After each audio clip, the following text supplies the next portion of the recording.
मेरा नमस्कार। देखिए, ये जो न्यूज़ है, जो यूपी टीजीटी पीजीटी का जो काउंसलिंग हुआ है, आप देखेंगे तो उस काउंसलिंग में एक ऐसे कैंडिडेट हुए हैं जिनकी उम्र 61 साल है। मेन नियुक्ति हुई है, वो राजकुमार जी हैं, जो 1.5 साल पढ़ने का मौका मिला उनको, फिर वो जॉब पाएँ। एडेड में कोई लिमिट नहीं है, तो ये 61 साल के उम्र में ये टीजीटी सहायक अध्यापक मतलब कहते हैं, इनको मिला है। महज 1.5 साल की नौकरी करने का मौका मिलेगा इनको। देखिए, हमारा ये न्यूज़ बताने का दो मकसद है। एक तो दो पहलू हो सकते हैं, लोग कहने के तो कुछ भी कह सकते हैं। एक तो बेरोजगारी भी कह सकते हैं कि इतने यूपी में शिक्षक भर्ती, एक तो टाइम टू टाइम नहीं आता है। 11 में आया, पेपर बाद में हुआ, अभी बहुत सारे पेपर पेंडिंग हुआ। 13 में आया, फिर 16 में आया, पेपर का पेंडिंग ऐसे ही देखेंगे। फिर 21 में आया, तो अंतराल देखेंगे। प्लस रिज़ल्ट का जो प्रक्रिया है वो काफ़ी स्लो है। ये एक सबसे बड़ा यूपी का समस्या है। और दूसरी चीज़, ये तो समस्या है ही है, तभी ये नतीजा है कि 61 साल में इनकी नियुक्ति मिल रही है। हालांकि ये पहले भी पढ़ सकते थे, जो भी है वॉट एवर, हम इनकी सिचुएशन यही जानेंगे। दूसरी पहलू ये हो सकती है, इनका डेडिकेशन, जो जुनून है, वो मुझे बहुत अच्छा लगा, तो मुझे लगा आप लोगों से शेयर करना चाहिए। सैल्यूट है बॉस ऐसे बंदों को, जिन्होंने इस उम्र में भी उन्होंने अपनी उम्मीद नहीं छोड़ी और ये जॉब पाने की जॉब पा गए। और ये तो है, मान लीजिए एक अलग पहलू है। 50 से ऊपर 5 अभ्यर्थियों का चयन हुआ है, ये भी आप देख सकते हैं। अंग्रेजी विषय में अजय मिश्रा जी का हुआ है, विज्ञान में वीरेश कुमार जी का हुआ है, अंग्रेजी में ही सरिता पांडे जी का हुआ है, विज्ञान में राकेश राजन का हुआ है। ये लोग 50 प्लस हैं, मतलब 50 ईयर के बाद भी नौकरी पा रहे हैं। कहने का मतलब ये होता है, पढ़ाई का कोई एज लिमिट जो कहावत कहा जाता है, वो बिल्कुल फिट बैठ रहा है। ये पूरी प्रक्रिया आप देख सकते हैं और जानते हैं कि यहाँ पे जो रिटायरमेंट की उम्र है 1.5 साल में, वो 62 ईयर की है। देखिए, अब आप कहेंगे कि ये ज्वाइन क्यों कर रहे हैं 1 साल के लिए। कई सारे प्लस पॉइंट इनको मिलेंगे। ऐसा नहीं है कि बाद में कई जगह प्राइवेट में भी अप्लाई कर सकते हैं। ही इज़ द फिट होंगे, मेरे जहाँ तक उम्मीद है।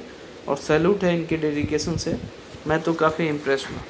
ये सबसे बड़ी न्यूज़ थी, तो मैंने कहा आप लोगों से शेयर करना चाहिए।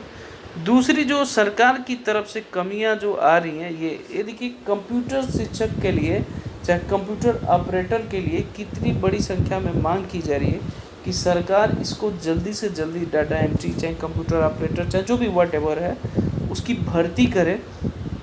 जिसकी वजह से अब आप देखिए, कर्मचारियों की कमी, चपरासी से चलाए जाएंगे कंप्यूटर। हम भर्ती ले नहीं रहे हैं, मतलब ये हमारे शिक्षा का स्तर है। एक प्यून डाटा एंट्री का काम कैसे कर सकता है? मान लीजिए किसी फाइल को फिल करने में हमें एक्सपर्ट अगर चाहिए तो 2 से 3 मिनट लगता है, ये अगर करते हैं तो कितने टाइम लग सकता है? आप समझ सकते हैं कितनी स्लो प्रक्रिया होगी। ये चीज़ें आप देख सकते हैं। कंप्यूटर के जानकार मित्र के आश्रित कम कर्मचारी में भी लेंगे काम, ये आप देख लीजिए। मतलब ये विडम्बना है हमारे यूपी सिस्टम की। और ये एजुकेशन, मैं कहूँ कि केवल इस सरकार के आने में हुई है, ऐसा नहीं है।